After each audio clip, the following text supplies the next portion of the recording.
जय मां विंध्यवासिनी, हर हर महादेव। आप सभी का स्वागत है हमारे YouTube परिवार में।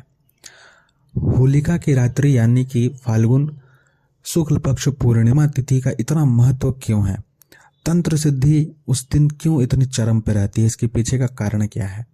और उस दिन किया गया तंत्र का कोई भी प्रयोग क्यों अपना अकाट्य प्रभाव देता है? उस दिन तंत्र से संबंधित किसी भी विषय वस्तु को लेकर के लोग इतना क्यों सजग होते हैं? आज इस विषय को हम सभी समझेंगे, क्योंकि अगर आप कोई भी प्रयोग करने जा रहे हैं, जब तक आपको उसका महत्व नहीं पता होगा, उसके पीछे का कारण नहीं पता होगा, तब तक आप पूरे मन से उस चीज को कर नहीं पाइएगा। और अगर मन से आप नहीं कीजिएगा किसी भी मंत्र को, तो मन से ही मंत्र जागृत होता है। देवता हो, मंत्र हो या औषधि हो, कोई अनुष्ठान हो, वो आपके मन के बल से यानी मनोबल से ही कार्य करता है। और आपका कॉन्फिडेंस तभी हाई होगा जब आपको यह सारी चीजें पता होंगी कि आखिर में इसके पीछे का कारण क्या है। इससे पहले किसी विषय को आरंभ करें, आप सभी से निवेदन करेंगे, कृपया चैनल को सब्सक्राइब करें, वीडियो को लाइक करें। आपके कोई प्रश्न हो तो कमेंट करें। वीडियो के डिस्क्रिप्शन में सिद्ध साबरी विद्या नामक हमारे दूसरे यूट्यूब चैनल का लिंक और टेलीग्राम ग्रुप का लिंक दिया है, कृपया आप वहां भी अवश्य जुड़ें। हमारे सनातन संस्कृति में बहुत सारे ऐसे रात्रि हैं जिसमें कि यह माना गया है जैसे कि किसी विशेष नक्षत्र का समावेश हो किसी तिथि के साथ में, ठीक है, किसी विशेष प्रकार के योग का समावेश हो किसी तिथि और नक्षत्र के साथ में, तो वहां एक कोई बहुत ही विशेष और महत्वपूर्ण समय का, काल का उस जगह उपस्थिति माना गया है। और कहा गया है कि इस मुहूर्त में, इस समय में अगर किसी प्रकार की क्रियाओं को हम करते हैं तो अवश्य सिद्ध होता है। और होलिका की रात्रि में क्यों इस चीज को बहुत विशेष माना गया है, इसके पीछे का कारण, जिस तरीके से निशा काल की साधनाओं का, तंत्र में निशा काल की साधनाओं का अत्यंत महत्वपूर्ण स्थान है।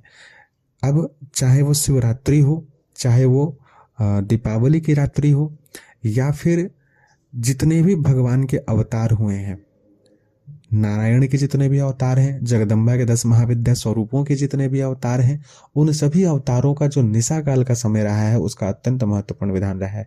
होलिका की रात्रि, फाल्गुन शुक्ल पक्ष पूर्णिमा की रात्रि के समय में सबसे अधिक महत्वपूर्ण चीज ये हो जाती है कि वसंत ऋतु का समय होता है। और इस रात्रि के समय में यह माना गया है कि यक्षलोक और गंधर्व लोक से संबंधित जितनी भी शक्तियां होती हैं, वो सबसे उस समय सन्निकट माना जाता है कि उस समय वो पृथ्वी लोक या पृथ्वी तल पर अत्यधिक मात्रा में विचरण हेतु आती हैं। नागलोक से संबंधित जो शक्तियां होती हैं वो उस दिन, जो द्वादश ज्योतिर्लिंग हैं और गुप्त शक्तिपीठ है, गुप्त लिंग जहां अभी विराजमान है, उन सभी स्थानों में भी उन सभी का उस दिन आना जाना रहता है। देखिए, यक्षलोक, गंधर्व लोक हो चाहे नागलोक हो, लोक कोई भी हो, लेकिन सबसे महत्वपूर्ण बात यह हो जाती है कि उन सभी को जब विशेष रूप से किसी विशेष तिथि में, किसी विशेष समय में अगर आना है हाजिरी देने के लिए, अपनी उपस्थिति देने के लिए, अपनी सेवा पूजा करने के लिए, तो उनको भूलोक में ही आना पड़ता है। और यह सबसे बड़ा कारण होता है कि फाल्गुन पूर्णिमा की रात्रि में विभिन्न प्रकार के लोक से विभिन्न प्रकार के देवकोटि की शक्तियां जो है पृथ्वी तल पे अवतरित होती हैं, यानी कि आती हैं, अवतरित नहीं, उनका आना होता है, उनकी उपस्थिति होती है। और यही कारण है कि इस रात्रि में की गई तंत्र साधना सबसे अधिक सफल होती है, क्योंकि एक तो सकारात्मक शक्तियों का भी प्रभाव बढ़ा हुआ रहता है, ऊपर से जिस भी देवकोटि की आप साधना कर रहे हैं वो शक्तियां उस समय पृथ्वी के सबसे निकट होती हैं, अपने इष्ट आराध्य के क्षेत्र में होती हैं। वो क्षेत्र आपके आसपास भी हो सकता है।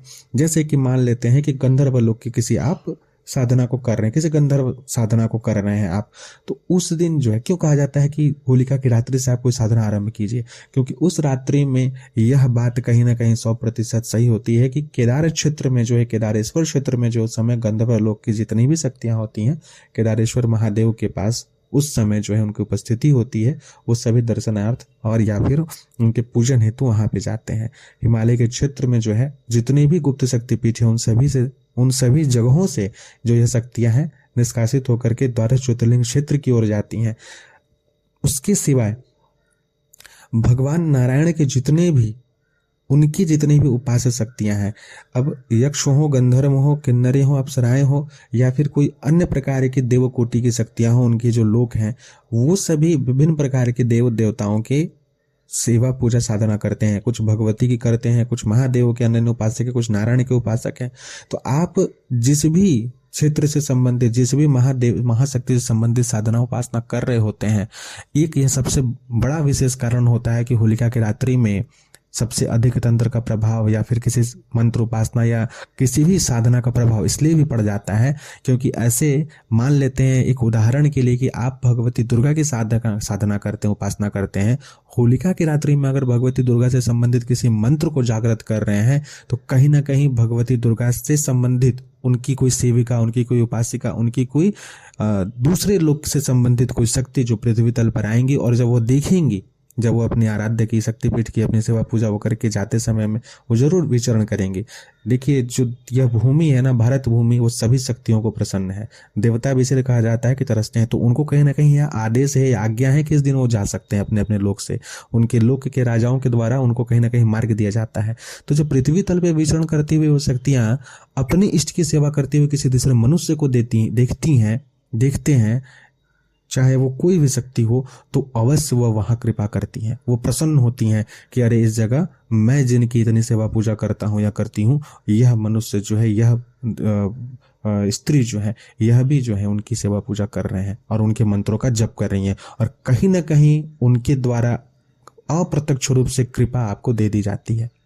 इसीलिए इस दिन सबसे महत्वपूर्ण यह तिथि होती है, सबसे महत्वपूर्ण यह दिन होता है, क्योंकि फाल्गुन शुक्ल पक्ष पूर्णिमा तिथि के समय में अन्य लोक से, देवलोक से संबंधित जितनी भी शक्तियां हैं, चाहे वो अप्सराएं हो, यक्ष हो, गंधर्व हो, किन्नर हो, विद्याधर हो, वो सभी पृथ्वी तल पे विचरण हेतु आते हैं, अपने अपने इष्ट आराध्य के क्षेत्र में जाते हैं और उनके दर्शनार्थ, पूजनार्थ इत्यादि जो शक्तियां होती हैं, दर्शन पूजन इत्यादि करने के पश्चात इस लोक में विचरण करते हुए फिर सुबह के समय में अपने अपने लोकों को प्रस्थान करती हैं। इसलिए एक दिवसीय यह रात्र अत्यंत महत्वपूर्ण हो जाता है, और अगर आप कोई साधना करते हैं तो इसलिए एक रात्र में वो इतना अधिक फलीभूत होने की क्षमता रखता है। जरूरी नहीं है कि आप किसी मंत्र को ही जागृत करें। अगर आप कुछ भी नहीं करते हैं तो अपने इष्ट और आराध्य की ही सेवा पूजा अगर उस रात्रि को सही तरीके से करते हैं तो भी देवकोटि की शक्तियां आपकी सहायता करेंगी, आपको अप्रत्यक्ष रूप से आशीर्वाद अवश्य देंगे।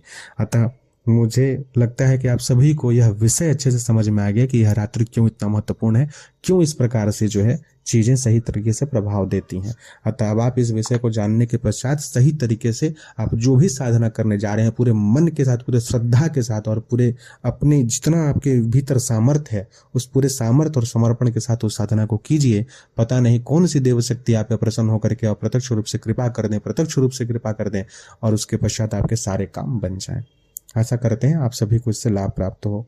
जय मां विंध्यवासिनी। हर हर महादेव।